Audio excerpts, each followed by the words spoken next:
Good afternoon, Julius Jackson. Good afternoon, brother. Good to see you, man. Good to see Long you. time no speak. How are you? I'm doing well, man. Doing very well. So, for those who don't know who you are, you're a middleweight boxer, correct? Yes, super middleweight, but yeah, Okay. middleweight. Okay. So tell the viewers who you are. Yeah, my name is Julius the Chef Jackson. I'm the son of a three-time world champion, Julian the Hawk Jackson. I'm currently 18-0 with 14 KOs, and just climbing the ranks. I'm fifth in the world by the IBF now. 12 by the WBA. Actually, 8 by the WBA and 12 by the IBO. So just getting ready to take on the big fights, man. Right. I'm gonna clear something up straight away because I was speaking to a couple of my friends before I do an interview. I say, who I'll have as a guest, and people always want to know who I'm going to interview next. And I said, it's Julius Jackson. And I think, oh, you mean the guy that got knocked out by Andy Lee? I went, no, not him. As he's a relative, but I don't believe that's him. So can you clear that up for people that are probably watching, thinking he's not the guy that got knocked out by Andy Lee? Right. I'm not. Yeah, that's my younger brother, John Jackson. Right. And who was doing great in that fight until he got that one punch. But yeah, I'm his older brother. I'm John's older brother. Right. Okay. So we've cleared that up.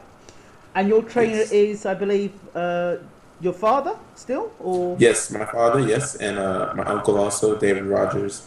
And we have two other guys who do strength and conditioning and different things like that. But those are my two head coaches. So tell us a bit more about your background, because obviously I did an interview beforehand. People have heard it. Some people may not know your background or where you're from and how you got into boxing. So give us a quick rundown of that. Right. Yeah. I have about 36 amateur fights. Coming up in the Caribbean. Born and raised in St. Thomas, U.S. Virgin Islands. I won a few Caribbean championships. Boxing really wasn't my first love. I played baseball at first, but being a part of a boxing family, kind of fell into it. But my biggest achievement as an amateur is me and my brother both qualified for the 2008 Beijing Olympics, which we did well in, and now we turned pro since 2009, and just been climbing the ranks ever since. Of course, you are the son of the legendary puncher fighter Julian Jackson, and we all know that he could dig. The one thing he could do was knock guys out with one shot. Yeah. I mean, what's it been like? I mean, as his son, do you feel the pressures that, I have to do what my daddy did, I have to live up to my daddy's name, or I have to punch as hard as my daddy, or? Yeah, no, not at all. I really don't feel the pressure. It's definitely there. A lot of boxing critics and guys would put that pressure there, but it doesn't bother me or my brother. My dad really pushes us just to be us and kind of make our own name for ourselves. So that's really what we go for, and there's no pressure in trying to be a one-punch KO artist at all. Right. You go around and you hear boxing nicknames. You hear Iron Mike Tyson, or Sergei the Crusher Kovalev, and now we've got Julius the Chef Jackson, the chef. What are you cooking? Yeah, man, I be cooking everything. So tell us more about the chef, the name of the chef. Where'd it come from? Yeah, I'm actually a trained and certified culinarian. I went to school 2 years in Florida, Florida Culinary Institute, and I'm actually a certified chef. I currently do weddings and I do catering jobs. I work at a restaurant in St. Thomas called Fat Turtle. So if you're ever in St. Thomas, come see me. And yeah, I'm a trained chef, man. That's why they call me the chef. Listen, I expect a great meal when I get there, Yeah, man, come by, man. Come by. You and the wife, just come and I'll take care of you guys. So that's great. So how does that affect, obviously, your boxing career? Does it work side by side, or do you have to make sacrifices, or what's it like? Yeah, it works side by side. I mean, I love them both. I love cooking and I love fighting. And, my cooking schedule can be adjusted at any time. When it comes to my catering jobs, I have a team that I work with. So if I can't be there, they can cover the whole thing. So it works side by side. It's a great thing. It's a great relationship that I have with both careers. So on the topic of food comes diet, comes weight, comes height. So how tall do you stand? Yeah, man, I'm actually really good at at watching my weight and knowing what to eat. Hmm. I took nutrition courses, coming up, doing my culinary arts training. So it definitely works in that field. Right, I'm 6'2", 6'2" and a half, right. 168 pounds, and it's never really too much of a struggle to make 168. So So it's 168. Have you ever tried to fight down at middleweight, or you think to yourself, you know what, I'm quite happy as I am a super middle? yeah, I've got down to 162, but I feel more comfortable at 168. So I'm gonna stay here for a while. So you're Yes, 6'2", so that means you could make light heavy, potentially a cruiser even. oh yeah, definitely. I definitely plan to go up to 175. So you Maybe after I win a couple titles. so what's your walk around weight, would you say? Right now I'm like 186, right at this moment. Right, okay. So not too bad. So how long does it take for you to get to boil down from where you are, like to for 180s down to 168? How long you said? How long Yeah, how does long it does it take? take you to boil down to that weight? Not too long. We have a physical therapist, and his ideal way of bringing down our weight is very slowly, and maybe two pounds a week. So training camp would be about a month and a half. So maybe about a pound a week or two a week slowly, and it comes down really nice and you stay really strong. So let's go back to your amateur career. Obviously, you said you did well in the Beijing Olympics career. Correct? Correct? Yes, yes, Look, yes. career. Correct. Correct.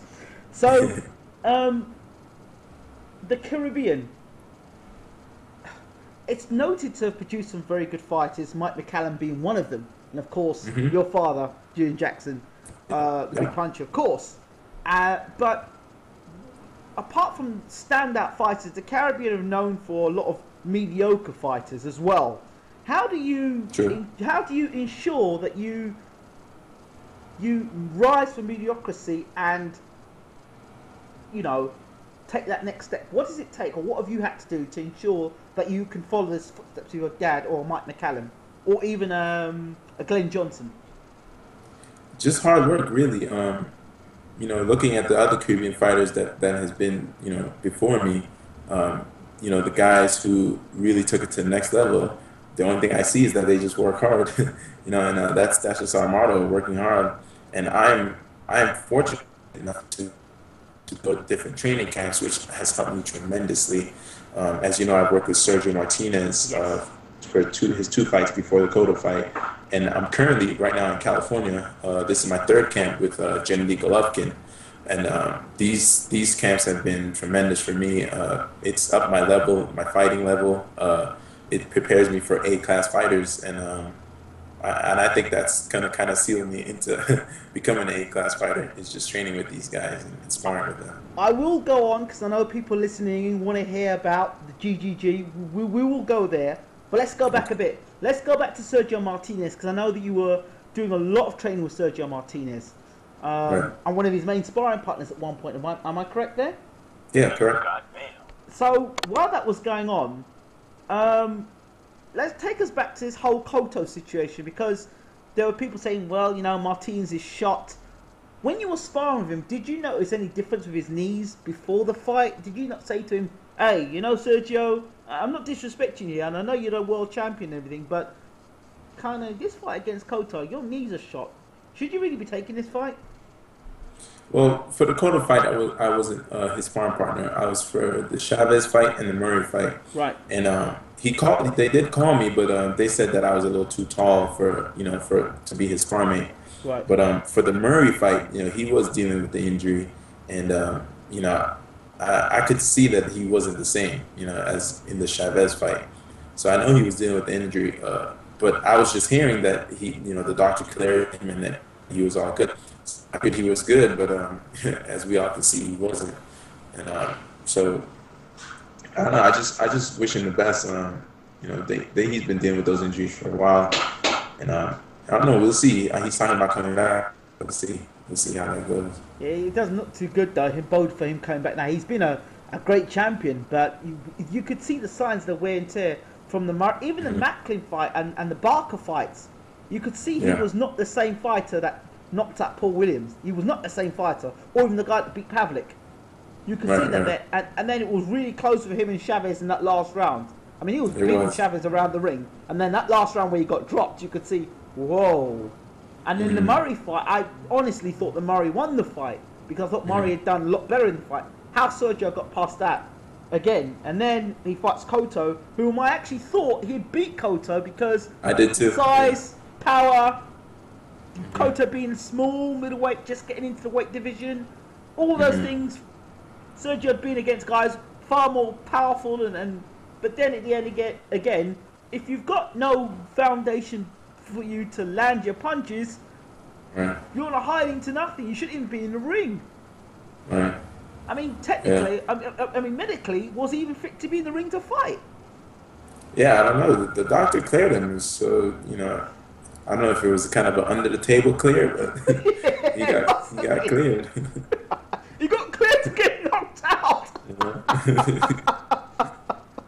All right, so let's move on. Let's get back to your career. So what did you learn sparring with Sergio Martinez? Man, I learned a lot when it comes to movement and balance. He really upped my boxing skills tremendously. Showing actually in the gym, my dad kind of got mad at me sometimes because he's like, "Hey, you're looking like Sergio a little bit.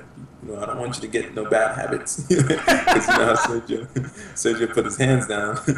But I got so comfortable with my feet and my balance, I was able to play around with it a little bit, and it's definitely helped my movement, my boxing skills tremendously.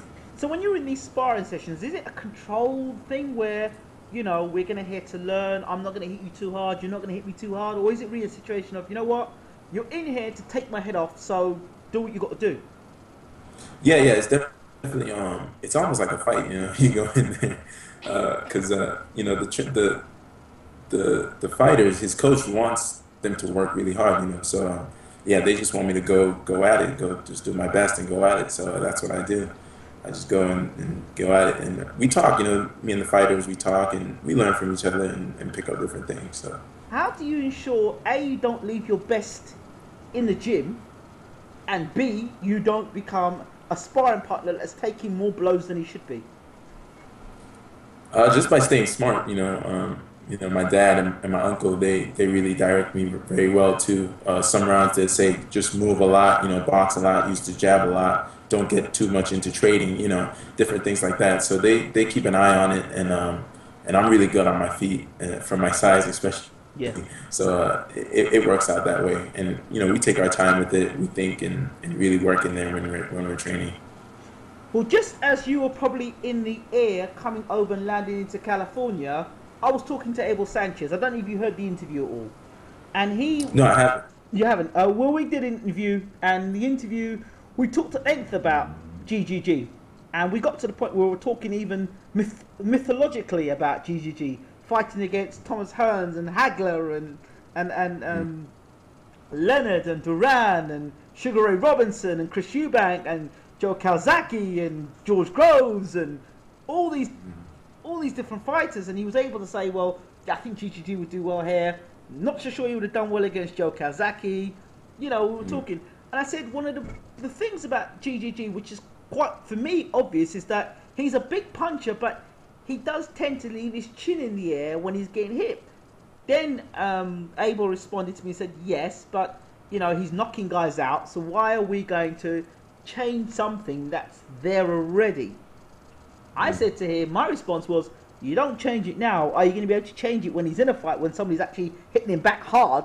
He said, well, people hit him back before in the gym, and, he's been in there with cruiserweights and blah-de-blah-de-blah, and, the way he was talking about GGG, I mean, and that's just from comments I got back from fans afterwards. They were like, they're saying, like, this guy GGG is indestructible, and his punch power is unbelievable, and we all know that no man, even Mike Tyson at his best, no man is invincible. So the question I've got to ask you is, first of all, you're still alive and well talking to us. So you faced the monster and you did spar with GGG, correct? Yes, this is my third camp. And your third camp? Yeah, yes sir. So you're still alive and you're smiling?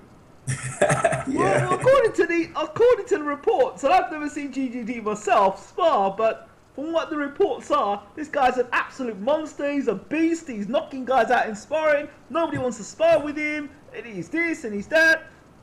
and you're smiling. So tell us, elaborate what sparring sessions are like with GGG. I'll tell you that the rumors are very true. This guy is an animal. I've never been hit as hard as I've never been hit as hard from anybody else. You know, I sparred with heavyweights and Not even your bigger dad? guys. Yeah, no, I mean, I sparred my dad when he was out of his prime, so I don't know about that, but but but G, yeah, man, he hits like a tank. You can feel it. He the first camp I did, they told me that I'm the first super middleweight to make it through a full camp. I was the first ever to make it through a full camp. Everybody else, they send them home, have to bring in heavier guys. But I was the first to ever make it through a full camp. And I was like, wow, I heard that before, but I know it's true. But yeah, it's true. So yeah, man, this guy, he's an animal, man. He's something else. He's special. When you're talking about you got through the camp, did you have a pair of extra Nike Air boots that you run around the ring, or how was it? How did you survive the camp? Because you've done 3 camps with this guy, so obviously you're doing something that those other guys ain't doing. So Yeah, it's a mix of both, you know. It's a mix of both. I'm really good on my feet, and I'm very quick and defensive. So I make him miss, you know, quite a bit, which keeps me in there, you know. So yeah, it's a mix of both, I'm a beast too, man. I get in there too. I think he really loves the work that I give him. That's why he keeps bringing me back. wow, wow. So he hits that hard then. Yeah, very hard, very hard. So let's say is that I mean is that he's punching very hard, and that's with padded gloves, correct? Yeah, yeah. We use 16. We spar with 16 ounces. So could you imagine what he'd probably hit like with just 8 and 10 ounce gloves? Oh man, me and the other guys talk about it all the time. Imagine getting hit with the 10 ounce. I was like, oh man, that would be something else. So I mean, so when you're sparring and then you're with someone like GGG that you know has got that sort of power, what's in the back of your mind? Do you say to yourself, "Well, I've got to be careful every time I could get chinned here," or is it a case of, you know what, that fear is going to keep me on my toes, so I'm going to fight even better? Yeah, I feel like for me, I if a guy hits harder, I think he hits harder than me. I'm gonna just be defensive minded, but it just keeps me on my toes. Really, just be smarter, be really quick. You don't throw lazy punches, so he can counter you. You just stay sharper in your mind. Really, for me, just a little more defensive minded too. So the word they use is that defensively responsible is what the US you like to use now in the commentary. That would be correct. So we talked about sparring, we talked about training. What's the difference for you between sparring and a real fight? Because it's obvious in a real fight now, there's no head guard and there's a crowd there and you're on the TV and there's nowhere to hide, okay? Mm. But people say, well, sparring is different to a real fight. I hear stories of guys getting knocked out cold in sparring, mm-hmm. and then coming out and giving it all the bravado in the fights.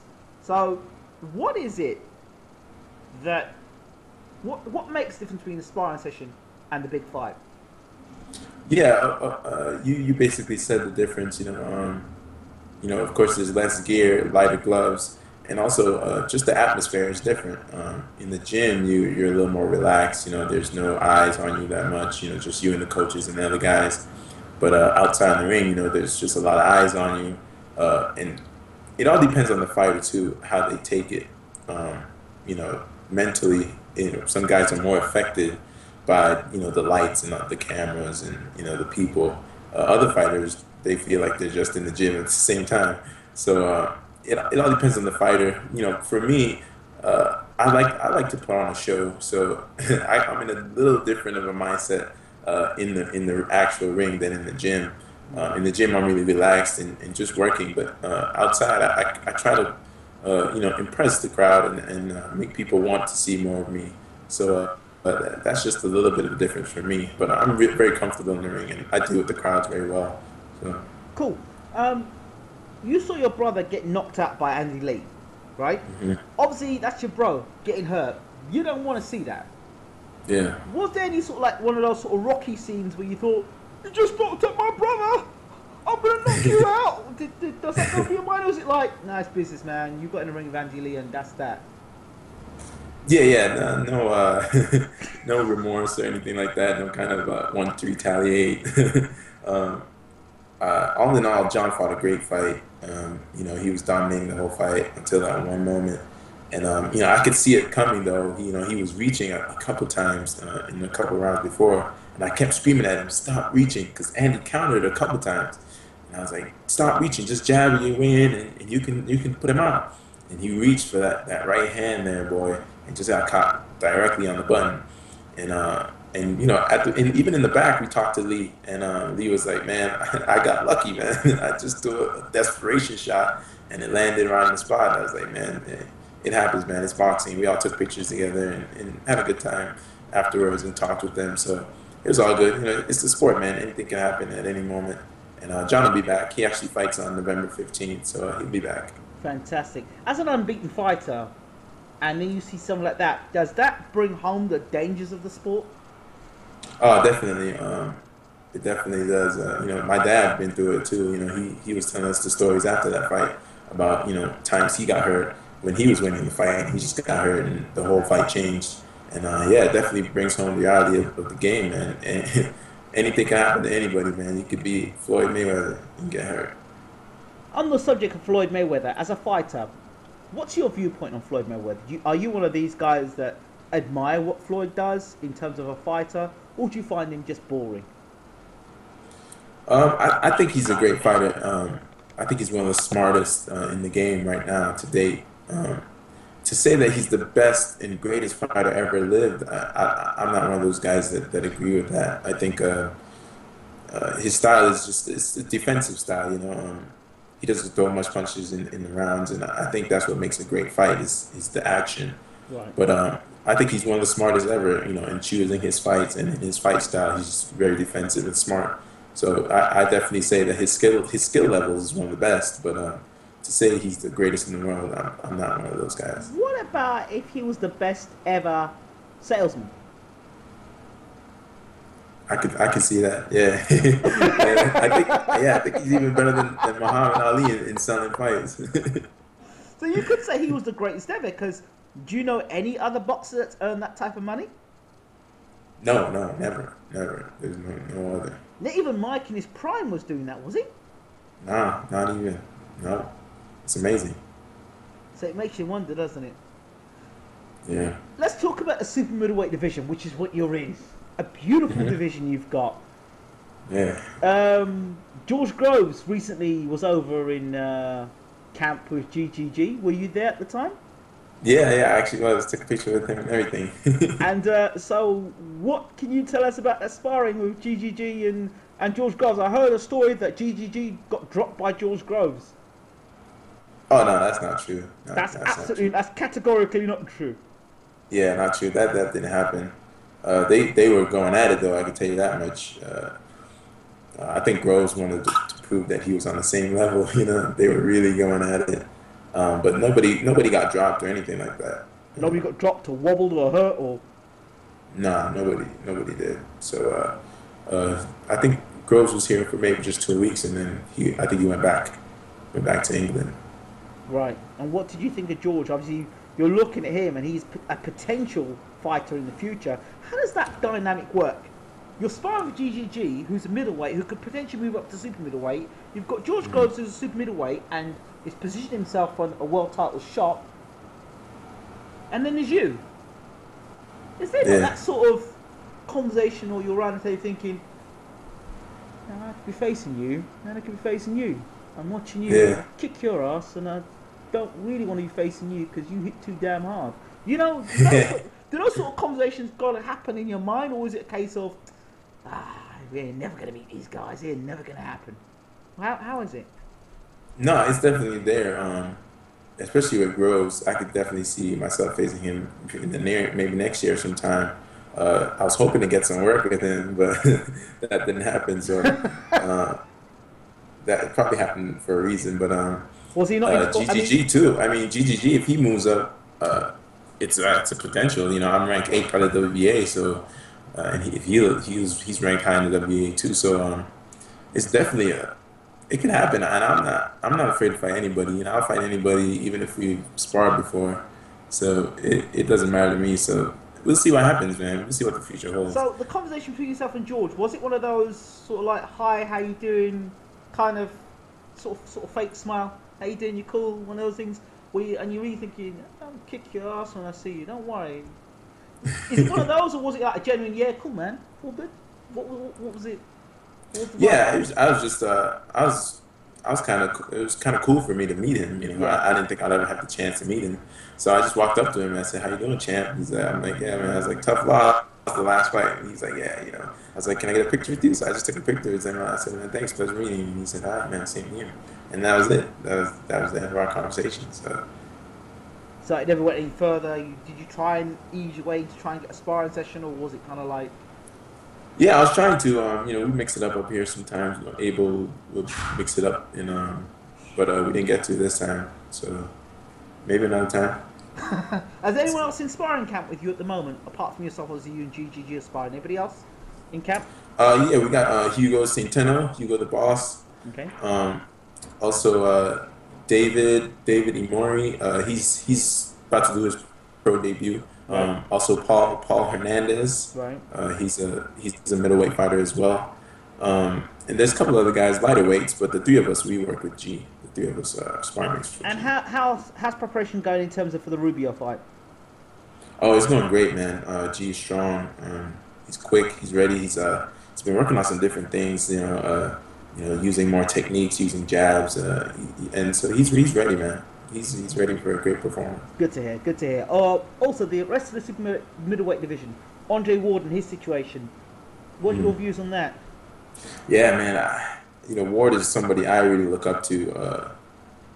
Just the way he fights, the way he can change up his style, and how he carries himself. You know, he's a person that I really look up to, and it's sad to see him not being able to fight. As you know that Dan Goosen just passed away. Yes. So I don't know what's going to happen with him. I hope to see him in the ring soon, and that's a dream fight for me. If I ever able to share a ring with him, that's a dream fight. I think he'll give me the toughest challenge of my life. What about Carl Froch?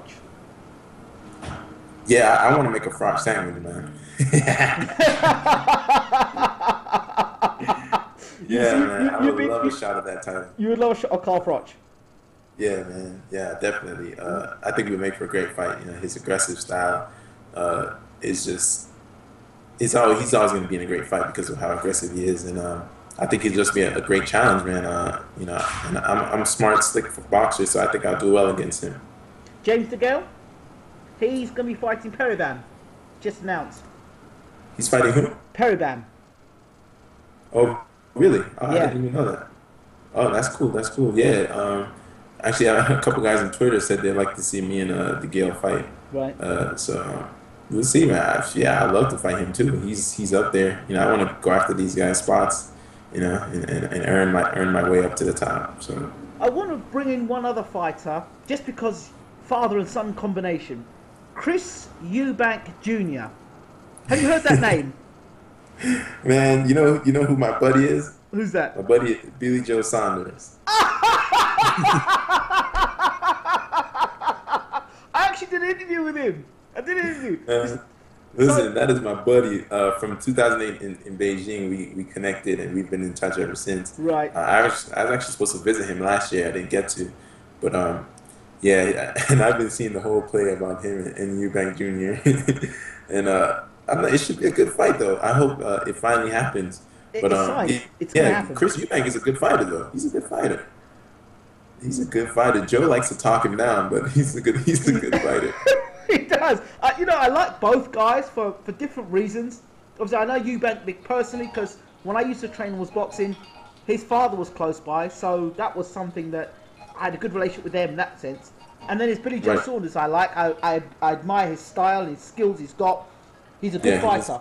But I just find it very odd that he decided to take on Chris Eubank at this time of his career. He's British Commonwealth European champion on the verge of a world title shot. Literally his next fight. He's going back to fight a guy who's got no titles. Is that not risky? It is very risky. I don't know what their logic is behind it, but I guess he wants to be the king of Europe. You know, I think that's what he wants. I think he wants to just no questions asked. He's the middleweight king of Europe. So I think that's what he's going for. Have you heard the story that Chris Eubank Jr., according to his father, could beat GGG right now? I haven't heard that. You've not heard that? His father was on television. This is the time. We're ready. We beat GGG. We beat him too. He will say under his lisp. And people are just like, I mean, Chris, you do say some things, but GGG is like another level altogether. Of all the names you could pull out in the world, you pull out GGG. Have you ever seen Chris Eubank in the flesh? Training? I don't think so. I don't think I've met him before. No. No, I don't think I have. So what do you think of that statement? Yeah, that might be a little too fast. A little too quick of a statement. G's on a whole nother level. And G's in A class. I don't know if they sparred before Eubank and GGG. Do you know? You've heard that? I don't know. I don't know if you'd know, because obviously you're in training camp. You'd know if he did. I don't think so. I don't think so. So that's probably just a lot of bravado then. Yeah, probably. Who do you think wins? I mean, I know Saunders is your friend, so obviously you would go towards Saunders. But if you had to be unbiased just for a minute and stylistically, how do you think the fight's going to go and why? Yeah, I really think that that fight is could go either way. They're both really skilled fighters. You know, they both can switch their styles. You know, use their jabs and time very well. They both got good timing. I give Billy the slight edge only because of his aggression. Chris has been seen to kind of fold under pressure just a little. Right. I've seen in a couple of his fights. So that's the only reason I would give Billy the upper hand, is that his pressure style and his hand speed too. He's got good hand speed. Right. And he's really good at applying pressure and working in that pressure. So that's why I would give Billy the little edge in that fight. Cool. And finally, as we're about to finish, who's your next fight against? Still in the works, man.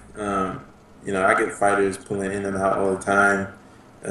So I'm hoping to fight end of November, early December. Right. But opponent is still up in the air. So they should be finalized very soon, though. So will it be somebody in the top 20, somebody in the top 10? Is this going to be a breakout fight for you, or? Yeah, I think this is going to be my step-up fight, which I've been waiting for a long time. Yep. My last fight actually was supposed to be against Gilberto Ramirez, who's actually now going to headline an HBO card. But due to different circumstances, we never got to fight. We were supposed to fight early this year, but that didn't happen. So I've just been taking, whatever comes. In my last fight in Argentina, I fought a guy who was ranked and knocked him out in the second round. So hopefully this fight will be my breakout fight, and it should be on a major network too. So once I get the news, man, I'll definitely let everybody know for sure. That's great stuff. Do you have anything to say to the fans before we finish? Oh man, just to follow the chef, man. The chef is here to give real boxing, traditional boxing. Me and my team really want to bring boxing back to how it was. With champions fight champions. The best fight the best, and that's what we want to do. And that's how we were raised. We were raised by Julius Jackson, and that's all he knows. So that's what we want to do, man. So if you're interested in seeing real boxing and seeing great fights, just follow the chef, man. So how can we find out what you're cooking up, chef? Where do we find you? I'm on Facebook, of course. You can just Facebook.com/Julius the Chef, or I'm on Instagram and Twitter at Julius the Chef 1. And just contact me, man. My email too is juliuschef@gmail.com. So just hit me up. I love meeting people too, and I'm really down to earth, chill. So I like talking to people about the sports. So. Absolutely, Julius Jackson. Thank you so much for talking to Bayloric TV. It's always a pleasure talking to you, and we need to do it more often. My pleasure, man. My pleasure. Thank you, man. Thank you for the call, bro. All the best. All right, man. Take care.